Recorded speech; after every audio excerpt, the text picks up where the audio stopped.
So it's time to kick it off with number 10 in the world.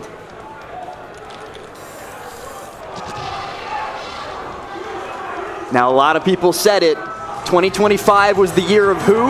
That's right. It's the year of Luigi. There have been a couple of them that we've seen across this top 150, but the one who reigns supreme, it's of course Raru. Far and away the best Luigi, not just in Smash Ultimate right now, not just in Smash Ultimate's history, but in the history of any Smash game, I would argue. Raru, second year in the top 10, and he just reached so many new heights.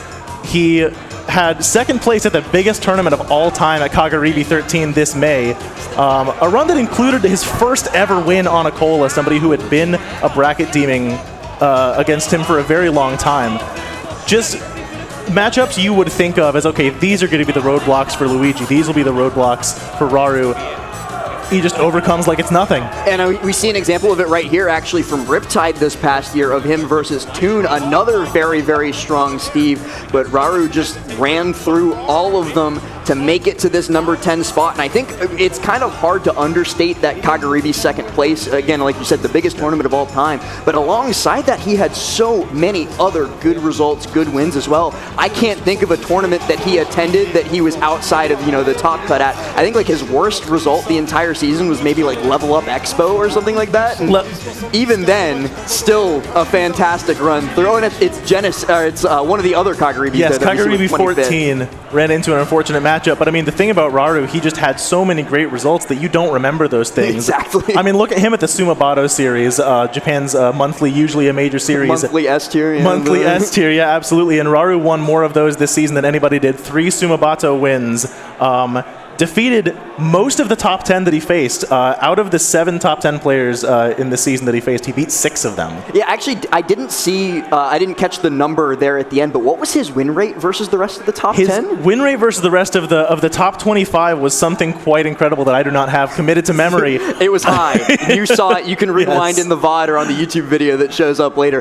Raru is very good, but you know who else is very good? That's going to be the number 9 player in the world. And so I think it's time to find out who that is going to be for 2025.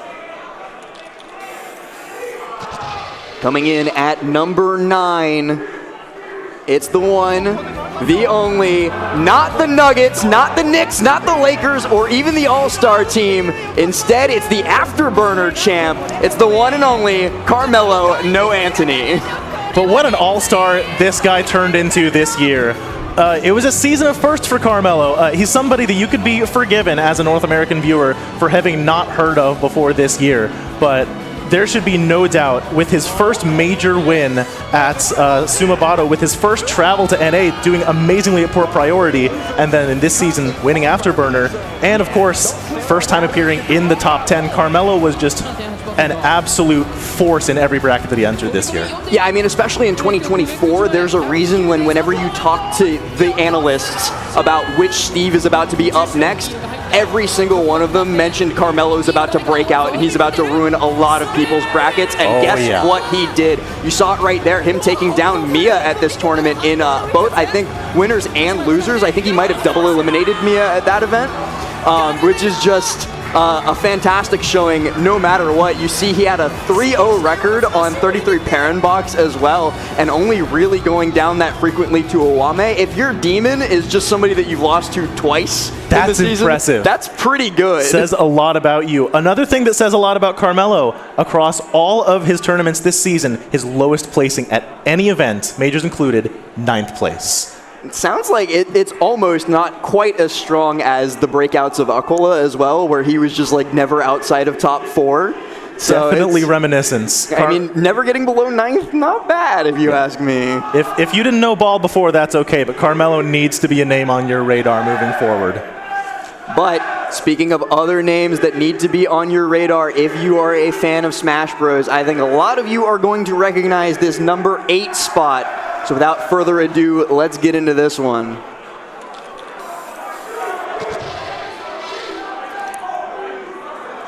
And with that being said, being an adult sure is rough, right? You know, you gotta get a job, you gotta drive a car, you gotta go to work. But even with all those distractions in the way, Zomba still comes in at number 8 in the world, and he is not looking to stop anytime soon. We just saw him at Afterburner, we just saw him at Bar Summit, and with 2025 in the rearview mirror, 2026 is looking up for him.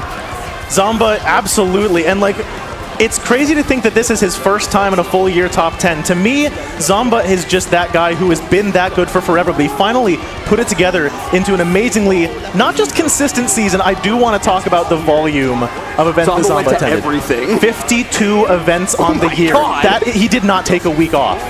Genuinely did not. And he won 29 of them. He won more events than literally 80% of the people on the ranking attended. That is an absurd statistic. I actually can't believe what you just said. Not only did he attend an event for every single week of the year, he also won over half of them, is what you just told me.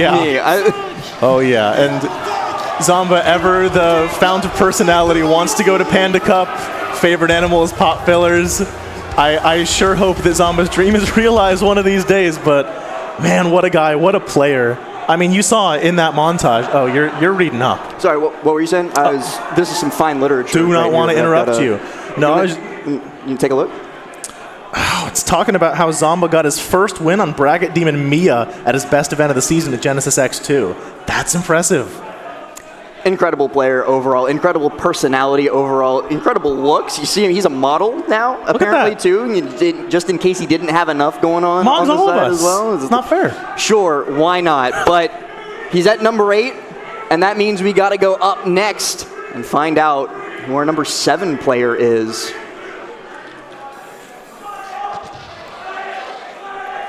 And it's a player who I feel like I've been calling the most improved for like 5 years now, right? Like yes. This guy just seems like he has no ceiling, be it with Sheik, be it with Solo Shulk, be it with Solo Isabel, you know, just all of these characters he's been able to do amazing things with, and this Steve's pretty good. That's right, it's Syrup. Yeah, absolutely. And what a sweet season it was for Syrup. His first appearance in the top 10 and the highest ranked player from the United States on the year. What a showing from a player who half a decade ago was just an online prodigy known for the SWT qualifier. And I mean, we're joking about like all the Solo Sheik and all that stuff, but you're seeing in this clip right now, this guy beats Spargo with Ness. You know, Spargo's the Steve Slayer, and so the Steve didn't work, just pull out the boy, and it's going to do it just fine. The Ness is huge for Syrup, but I do also want to point out, Syrup can slay the Steve Slayers. Can slay the Steve Slayers That's with a tongue twister. Steve. Yes, it is. Beat Spargo again with Steve at S Factor. Took out Acola, the best Steve in the world and someone who never loses to his compatriots with that character. Took him out for 7th at Riptide. I genuinely believe there are very few people that I look at and I say there is nothing they cannot do, but Syrup gives me those Look vibes. at that rival, by the way, 13-14 win-loss record against Zomba. That I kind of think also factors into Zomba being at 52 tournaments. I don't think Syrup's number is quite that high. 40. But those two ran into each other at every single Tri-State Regional in that winners finals and grand finals, and you saw it with that set count. 27 sets versus each other in one single season is absolutely wild. Absolutely. There's Smash watchers will know there's been an old saying, Shutone and Ken would have met each other at any bracket no matter where they are. I feel like Zomba and Syrup are that matchup for the modern age. The Zomba seeking missile that is Syrup. But he's going to be coming in at number 7, a fantastic placing for him. And I think it's his top 10 debut. Yes, it right? is. Yeah, even including mid-years. He was 11 on the mid-year and rocketed in with even better results than he had before. Yeah, so a great jump from Syrup, especially, you know, considering that like Cav Clash and Supernova, yes. But somebody, and actually 6 people rather, had better years than him. Crazy to say. Yeah, it is crazy to say that there's 6 people in the world who had a better season than Syrup, but to get into our next one of those 6, it's time to take a look.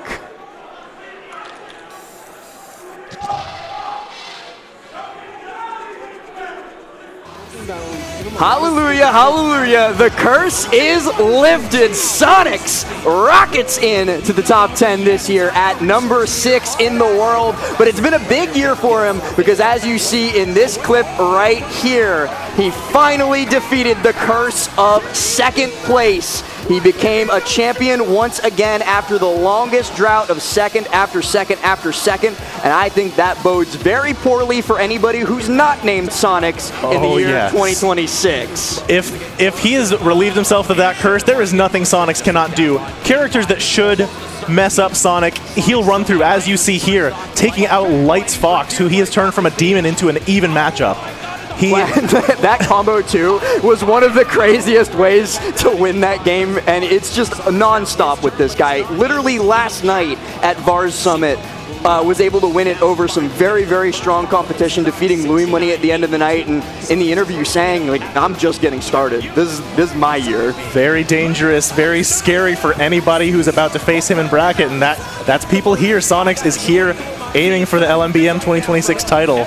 It's incredible. He was very, very good at the mid-year, 8th place on the mid-year, and got even better. He did not place lower than 2nd at any event in the last half of the year. Wow. And that is, you know, like we were joking for the longest time, you know, me, you, everybody on the internet as well, about the 2nd place curse. But if I could have taken that 2nd place curse, I would have been perfectly fine with getting 2nd at every single tournament. Absolutely. And I think it speaks volumes to Sonix's character as a player that I think obviously you're not happy with it, but he took every single 2nd place in stride. I genuinely feel like Sonix is the type of player who just sees room for improvement everywhere that it is and doesn't take it any more personal than that, and that's why he's such an amazing, such a consummate pro, such an amazing player. Yeah, to speak just a tiny bit more about that interview that he gave last night after winning the tournament, he mentioned something else too, that like recently in his gameplay, he's kind of just started forcing himself to accept everything the way that he put it. So like a combo doesn't work, somebody falls out of a move, something goes very wrong for him, and he doesn't get frustrated with it anymore is the mentality that he's trying to adopt. He's just trying to go, okay, next. And that is such a hard thing to put into practice, and if he can do it, we might be seeing a Sonic player at #1 even. Oh boy. It's possible. Yeah, sounds so important, and I'm sure you can attest to that as a coach. I do just want to shout out one more thing about Sonix. Easy to miss as the video is moving so quickly, but free agent Sonix is no longer a member of Luminosity. He did ask us to line up the announcement with this. So, any esports organizations watching this top 10 reveal, do you want the highest ranked free agent in the world on your team? Get on Sonix's phone. I'm just saying, sounds like a bargain to me, but we got to move on into the top 5, the top half, the second half of our announcement tonight, and so I think without further ado, let's reveal number 5 in the world for 2025.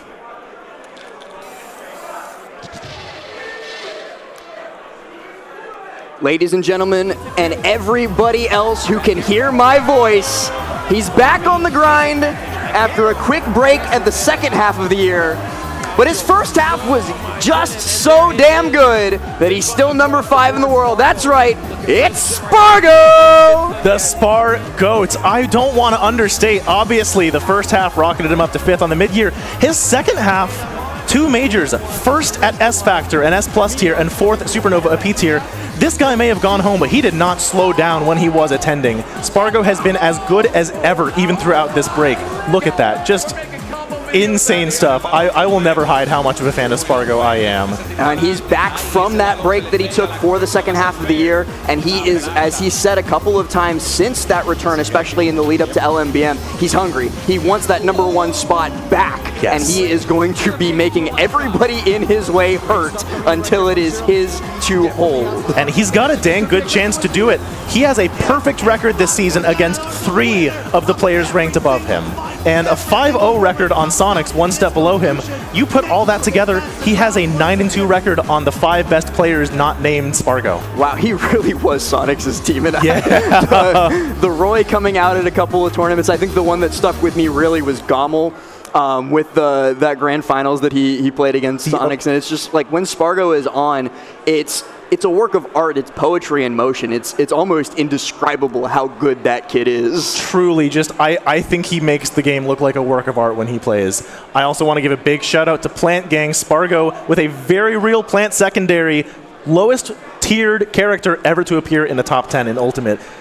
How does he do it? I'm low key surprised because it's the like the player poll rankings, right? For the tier list, like the characters wise. Yes, the players vote on it. I'm low key surprised that somehow Byleth didn't end up below Plant. Below Plant is crazy. Because you know what? Never mind. I know you were Leo's coach. I know you got to downplay right with him, but listen, man. Listen, Byleth is definitely the worst character to ever be #1. I suppose that is true. I suppose that is true. But we got to move on, not to #1, instead to #4. Let's find out who our 4th ranked player is.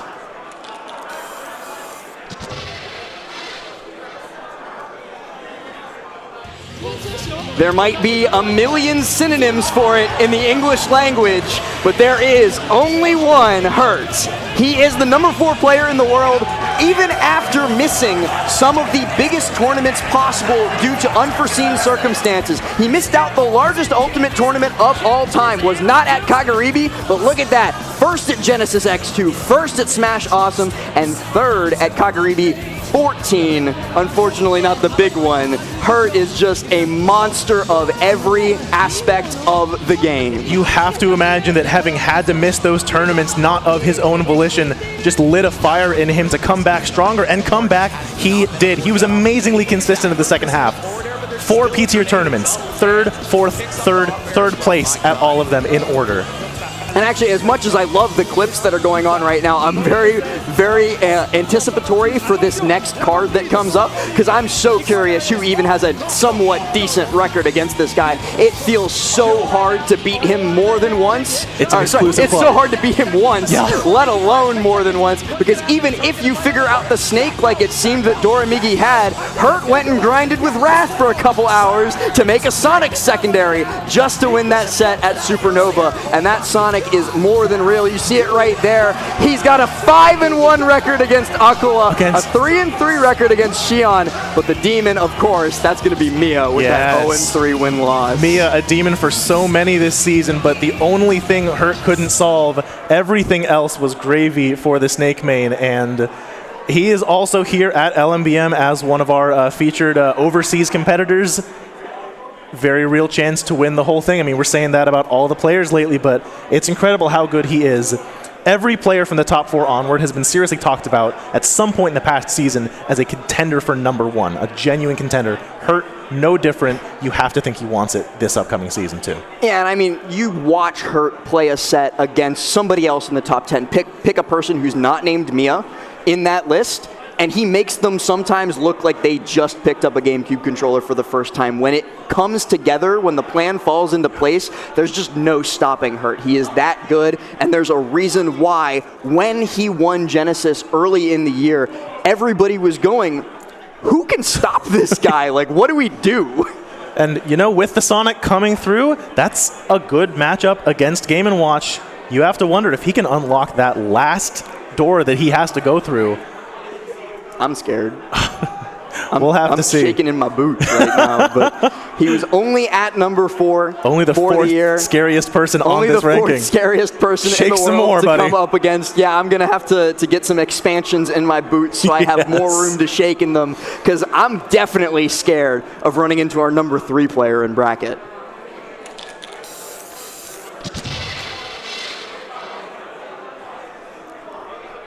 Now, I mentioned it with Zomba a little bit earlier, but isn't growing up hard?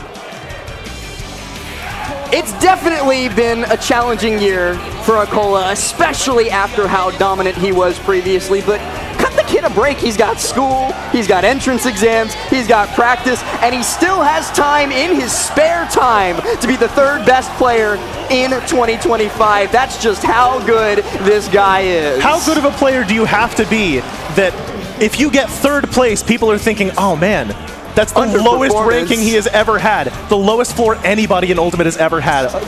Incredible how good of a player this guy is. The only other person with anything close to a claim for GOAT status after the GOAT himself.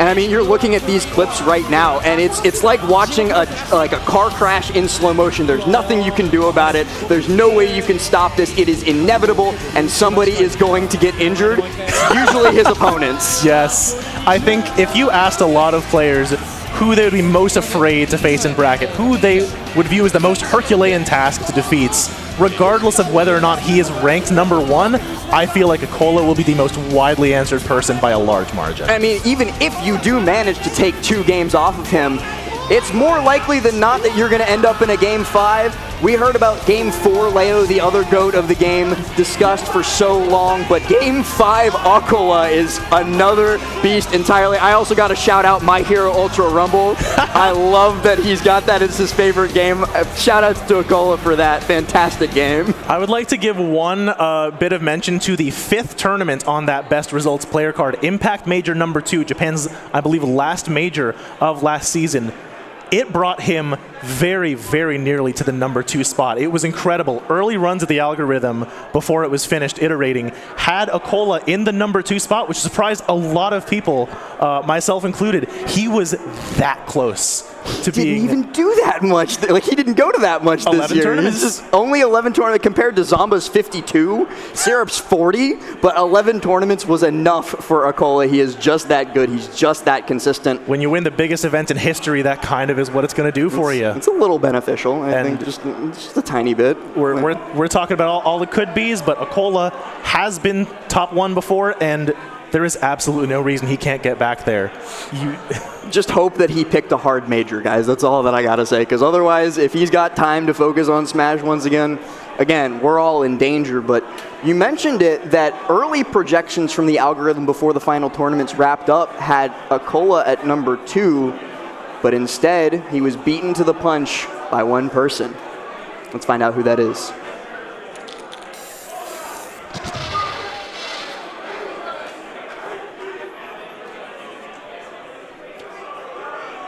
It's come down to this. It's a very scary prospect, but #2 in the world is Mr. Consistent. It's Miya. He's going to be coming in at this #2 spot once again. Seems like he's been the bridesmaid for quite some time, but could 2026 be Miya's year? Because look at those results! There is absolutely nothing stopping Miya from being #1 in the world, and that's bittersweet to say, bittersweet for him to hear, I'm sure, after being 2nd place for 3 consecutive completed rankings. But there's no words for how good this guy is. There's no words for how unstoppable he looks against his opponents, just invalidating them like he does to Raru, like he does to Doramigi, to Hertz, to all of these players who are otherwise so devastating to anyone else. There's a reason why a lot of the best players on the face of the planet have been having to dig into the bag of tricks to pull out brand new characters that they had never thought to play against him, and that's because Miya is just eviscerating their best. He forces your hand, absolutely. The most... Look at that clip, by the way. That was insane. Forcing Doramigi to reach into the pocket for Corrin, for Hero, for Luigi at Riptide, which was incredible to see. Most major wins of any player this season, Miya had 7. Wow. 7 major victories, went to every single P tier, won 2 of them at Supernova and Riptide. I mean, it's very safe to say the narrative of Miya struggling in North America is over. And could have been inches away from that grand finals and maybe even the first place at the biggest tournament of all time of Kaguribi, only going down for the first and only time, right, against Raru? I don't think Raru's beaten him since either. But it was, it was that time that mattered. It's that little blemish on Miya's record, and he's going to want to be correcting it going into 2026, so watch out. I think Miya is... I'm saying this about so many players, I feel like I'm repeating myself. Miya feels like he's due. Miya feels... Nobody else has ever been second on 3 consecutive rankings, right? I struggle to think of any instance in Smash Bros. At all. I cannot think of one for sure, but Miya is just so close every time. So, such an incredible player, so close. The fire has to be burning inside of him. He wants it. It's a cliche, but absolutely, Miya has everything he needs to be the #1 player in the world. By the way, I got to shout out, I saw like yesterday, I think Fennel posted their new jerseys, and Miya looks sharp in the new threads. So shout out to them for sponsoring Miya and allowing him to attend that many tournaments so that he can win 11 majors. It's incredible to see. But big shouts to Fennel for supporting Miya, and to Miya for being styling as all get out. And that brings us to the final spot. Now, eagle-eyed viewers, of course, every year always figure out who number 1 is based on the number 2 video. So it's not quite so big of a reveal, but I think we got to take the time for the pomp and circumstance to crown the number 1 player for 2025. Of course, he was number 1 at the half year. He was number 1 at the end. And he overcame basically every challenge put in front of him. You see it right here at SmashCon. You see it at Kagaribi. You see him destroying the best players in the world, making them look like noobs. It's Doramigi! The best player in the world. I saw somebody describe it in a way that I love. Doramigi was number 1 on the mid-year, yes, but there was a moment where he went from the number 1 to the best player in the world. That was at Kagaribi 14 when he finally slayed the greatest demon he had ever seen. Something like 20 straight losses against the number 2 in the world, Miya, and he managed to make it happen in Grand Finals to secure the season. That connection right there that we saw against Fox 2 is just nasty. Doramigi does stuff with this character that was thought impossible since the retirement of Proto Banham. It's just incredible to see. He just, like I said, he makes your favorite players look like they don't know what they're doing. Oh, yeah. And it's just unreal. And I think him being, like you said, going from number 1 to the best player in the world is such a huge thing. And I gotta ask, like, algorithmically, is that win against Miya at the very end what pushed him over the hill? It's actually a very interesting answer to that question. If Miya had won the first set of Grand Finals against Doramigi, if Doramigi had ended the season winless against Miya, Doramigi's rest of the season was so consistent that he would have still narrowly made number 1. It was not just the Miya win, but it was the entire rest of that Kagaribi run through Acola, through Hurt, through everybody that he played and slayed and just made look mortal, that he was able to finalize that first place. The win against Miya was just the cherry on top. And I did see there at the very end that for the second half of the year, he was number 2. Yes, as voted by our UltRank Delta panelists. Overall, just that raw consistency, that raw unbeatability, unupsetability of Doramigi. I don't want to say he's never been upset, obviously, but I can't think of one. Do you want to guess how many times Doramigi missed top 8 at a tournament this season? Probably 0. Yes, that's the answer. 0 missed top 8s at events all season for Doramigi. His worst loss was something like Rarikusu, who 36 in the world. Sure, if your worst loss is another top 50 player, you got it, man. It's incredible. So many distinctions that he claims. Youngest player ever to be number 1 on a full year ranking. He's younger than Brawl, by the way. Crumble to dust right now. Everybody watching. Unreal. One of the only, if not the only solo mains. I would just have to verify what Acola was considered as for the first half of 2024, but does this all with Min Min. There's so many characters have to pick up secondaries for difficult opponents, and Doramigi may try to in the future because absolutely Miya is still going to be difficult, but he overcame. Yeah, I mean, he pulled out the Corrin versus Miya, but it's not what actually got him the win versus Miya. It was that Min Min at the end of the day that was able to carry it over the finish line. And I remember in my interview with him at Supernova after the half-year ranking, I asked him, like, why Min Min? And it wasn't some, like, complicated, I can do this, this, and this with the character. He was like, my favorite streamer plays Min Min, which is just, like, such a crazy thing to click with a character so well of just a content creator that you like so much, and then be number 1 in the world. That's so sick. Whoever that content creator is, I hope you are listening to this, and I hope you are having this translated to you by by bilingual viewers. You should feel very proud that your protege has reached number 1 in the world for Smash Ultimate for 2025. And it was an incredible year of Smash for 2025. I think ending with Afterburner was such like a very like cherry on the cake for everything. But I mean, 2026 has already kicked off in full swing. We just saw the end of the National Arcadian with Ling taking it over Epic Gabriel in the Grand Finals, in that Game 10 Grand Finals as well. Incredible how little they wanted us to do this presentation.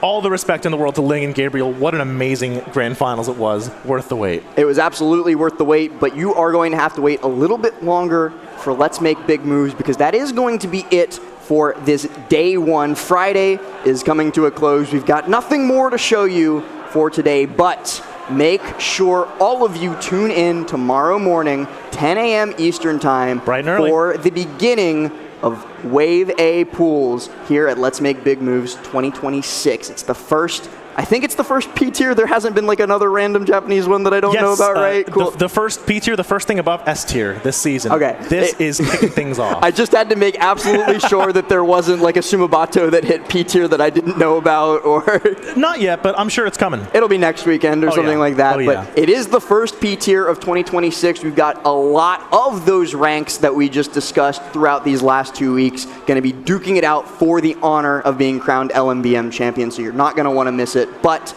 without further ado, thank you guys so very much for tuning in to the UltRank reveal this year. It's been a fantastic year, and so on behalf of Cloudhead, the entire UltRank team, myself last, and the production team, House of 3000. They're incredible. Thank you guys so much for tuning in, and good night.